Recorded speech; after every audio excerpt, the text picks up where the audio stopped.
pela entrevista. Por que o senhor foi ao STF pedindo para suspender as investigações do Ministério Público do Rio de Janeiro, já que o senhor só é citado, não é nem investigado? Bom, em primeiro lugar, obrigado pela Record, por me dar essa oportunidade de resgatar a verdade sobre os fatos, diferente do que tem acontecido em outros veículos de comunicação. Bom, no dia 7 de janeiro, eu fui intimado pelo Ministério Público para comparecer até lá e prestar os esclarecimentos. Então, enviei o meu advogado para que tomasse ciência de que condição eu estava indo, para ser ouvido.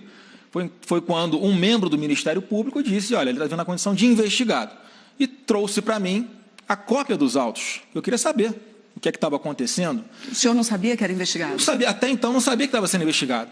Só que não apenas não sabia, e quando eu tive acesso aos autos, eu descobri o seguinte, que o Ministério Público já estava me investigando ocultamente desde meados do ano passado.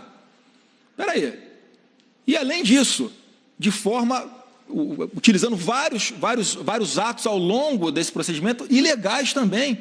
E pior, descobri que o meu sigilo bancário havia sido quebrado também de forma ilegal, sem a devida autorização judicial. Quer dizer, sequer o Ministério Público buscou a jurisdição competente, o TJ do Rio de Janeiro, ou o órgão competente que fosse, para ter autorização para continuar a fazer isso. E eu estou há muito tempo querendo esclarecer, eu sou o maior interessado em esclarecer isso tudo. Agora, quando eu me deparo com isso, eu falo, espera aí, estão em busca da verdade ou é alguma outra coisa? Quer dizer que só porque eu sou filho do presidente, a lei não vale para mim? Eu não quero privilégio nenhum, nunca usei das prerrogativas de deputado para nada. Agora, eu quero ser tratado dentro da lei e dentro da Constituição, que a gente vai jogar um jogo de futebol, e aí o seu time pode fazer gol de mão, e eu tenho que aceitar? Quer dizer, a regra tem que existir, a lei tem que existir para todo mundo. Não estou me escondendo atrás de foro nenhum. É uma questão muito simples. O Ministério Público deveria, ao tomar conhecimento que eu fui eleito senador, e eu repito, não estou usando de prerrogativa nenhuma, é o que está na lei, ele deveria ter informado isso ao Supremo Tribunal Federal, que, conforme decisão do próprio Supremo, é o órgão competente para dizer, olha, essa investigação tem que ficar do Rio de Janeiro, ou essa investigação tem que ficar em Brasília, para aí sim dar prosseguimento nos demais atos da investigação. Então, a ideia de fazer isso foi simplesmente para que cumpríssemos essa obrigação legal e estivéssemos obedecendo o próprio entendimento do Supremo Tribunal Federal em sua decisão sobre o foro, sobre qual é o foro competente, que está escrito que eles têm que analisar caso a caso qual é a competência. Então, nada mais do que consultar o órgão competente, é o que está dentro da lei, o que o Ministério Público deveria ter feito de ofício e não fez. Então, não estou me escondendo de foro nenhum, não tenho nada para esconder de ninguém, não me preocupo com a investigação de quem quer que seja, aonde o Supremo determinar que eu tenho que ir para prestar os devidos esclarecimentos, eu vou fazer. Se for no Rio, vai ser no Rio. Se for na Procuradoria-Geral da República, sem problema nenhum. Se eles acharem que tem alguma coisa que eu preciso esclarecer lá na PGR, eu vou sem problema nenhum, não tenho nada a esconder de ninguém. Agora, eu exijo, como qualquer cidadão desse país, que a lei valha para mim também, que a Constituição seja respeitada para mim também. Não é porque eu sou filho do presidente que eu tenho que ser alvo de um procedimento que não está respeitando a legalidade.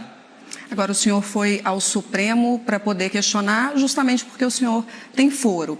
No entanto, o senhor... Não é porque eu tenho foro, na verdade é um questionamento, é uma obrigação, que a própria decisão do Supremo, dada há pouco tempo, exige. Agora, o senhor tem que parar, contra o foro. Tem que parar. Eu sou contra o foro, agora não é uma escolha minha.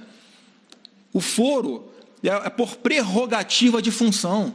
Então, querendo ou não querendo, eu tenho que entrar com o remédio legal no órgão competente. Se eu entrasse no TJ, por exemplo, não é o órgão competente, tinha que ser lá. O STF é o único órgão que pode falar qual é o foro.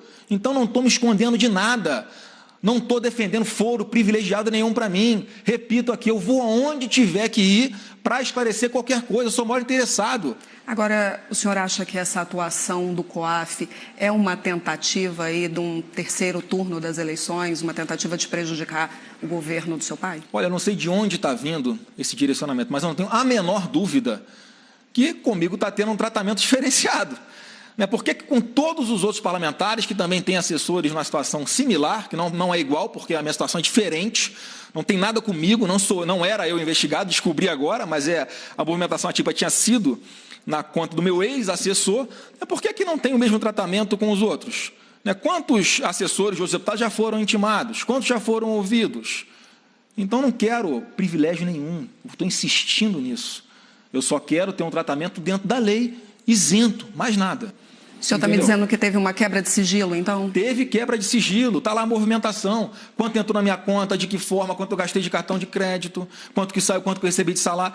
Peraí, eu estou sendo investigado desde meados do ano passado. Repito, o Ministério Público não tem que me informar que eu estou sendo investigado, mas a partir do momento que eles me trazem para dentro disso e me omitem, ocultam qual é a verdadeira situação que eu estava sendo investigado, é uma contradição, porque até então o Ministério Público vinha dando declarações de que eu não era investigado, era só meu ex-assessor. Quando a gente pega os autos, ele vê que está mentindo. Então, assim, eu só quero a verdade, mais nada. Agora, o senhor acha que o seu ex-assessor, Fabrício Queiroz, já deveria ter prestado os esclarecimentos, porque ele já foi chamado algumas vezes, não compareceu, e isso acaba criando uma certa comoção em torno desse assunto? Há uma exploração em torno desse assunto, porque ele é o pivô disso, o meu ex-assessor. Agora, eu não tenho culpa se o cara teve um câncer e teve que tratar isso de uma forma emergencial, urgente. O cara está lá no hospital, vai começar a quimioterapia, não sei quando. Também fico sabendo pelo jornal, pela imprensa, que eu não tenho mais contato com ele. Eu nem posso ter contato com ele, senão vão acabar falando que eu estou combinando versão. E eu não quero nada disso, eu quero transparência. Agora, eu quero transparência com respeito dentro da lei. Agora, óbvio que quanto mais ele demora, mais me prejudica. Que continua essa espada sobre a minha cabeça, como se eu tivesse alguma responsabilidade por atos de terceiros que eu não tenho. Ele é uma pessoa, eu sou outra. Eu não tenho a menor condição de saber o que as pessoas do meu gabinete fazem da porta para fora. Imagina quantas pessoas que trabalham ali comigo, que prestam serviço direitinho, todo mundo trabalha no meu gabinete. Essa versão absurda que estão dando de funcionário fantasma é mentira. Aqui na Assembleia, como no meu gabinete, como no de qualquer outro deputado, de qualquer outro de repartição pública, não há uma dedicação exclusiva àquilo ali. A pessoa pode ter um comércio fora ali do trabalho da Assembleia, do meu gabinete, pode ter uma outra atividade. Não tem problema, não há nenhuma ilegalidade nisso. Ela pode trabalhar, me trazer o trabalho por retorno político, fruto político do trabalho dela, e ela exercer uma outra atividade, complementar sua renda de uma forma legal. Então, insistem o tempo todo com a versão que é mentirosa. Ok. Obrigada pela entrevista. Eu agradeço mais uma vez a oportunidade de restabelecer a verdade.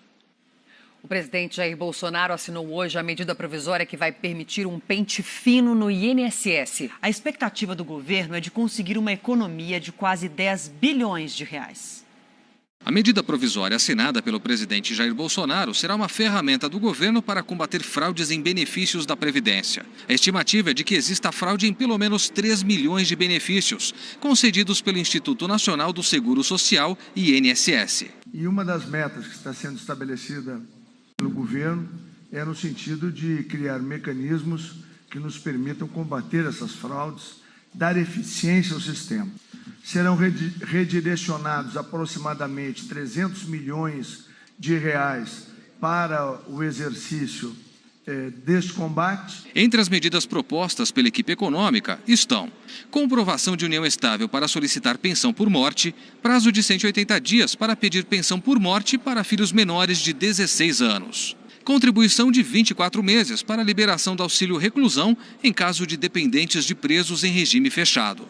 Criação de um cadastro de segurados especiais, que incluirá regras para a comprovação da atividade rural.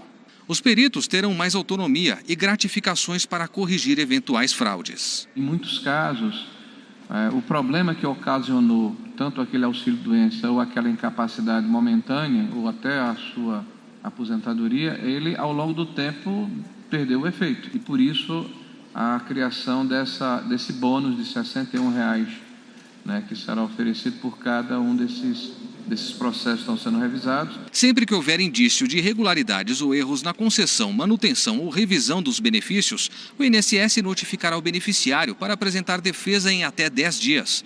Se os argumentos não forem aceitos, a pensão ou aposentadoria será suspensa, com prazo de 30 dias para recurso. A medida provisória vai ser publicada no Diário Oficial e já passará a vigorar.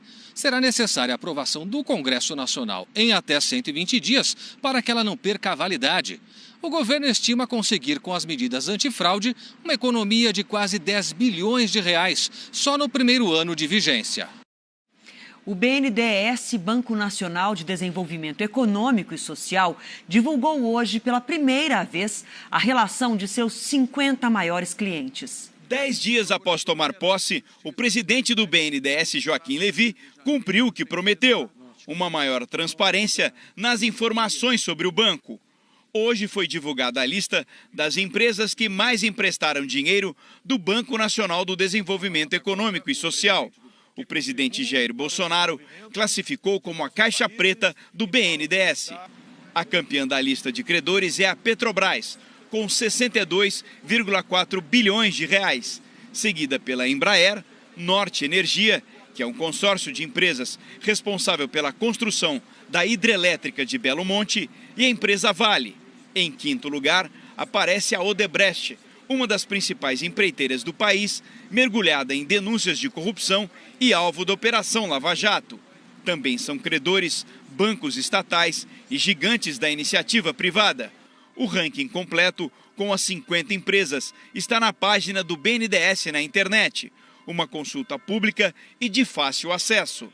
É a primeira vez que esses dados são disponibilizados ao público de maneira direta. Quem recebe e quanto cada um captou do banco. A lista dos clientes do BNDES revelou uma concentração de recursos para grandes companhias, política bem diferente do que pretende a nova direção do banco: apostar nas pequenas e médias empresas para abrir novos postos de trabalho. Assim que assumiu a direção do BNDES, Joaquim Levy confirmou que investimento nos setores de tecnologia e infraestrutura serão prioridade. Eu acho que a política monetária hoje ela é favorável na medida em que outros problemas do Brasil foram resolvidos, de tal maneira que quando houver um aumento de demanda, a oferta for capaz de responder sem que haja aumento de preços. Isso cria oportunidades muito interessantes de uma democratização do crédito, com impacto positivo na capacidade das empresas médias brasileiras crescerem.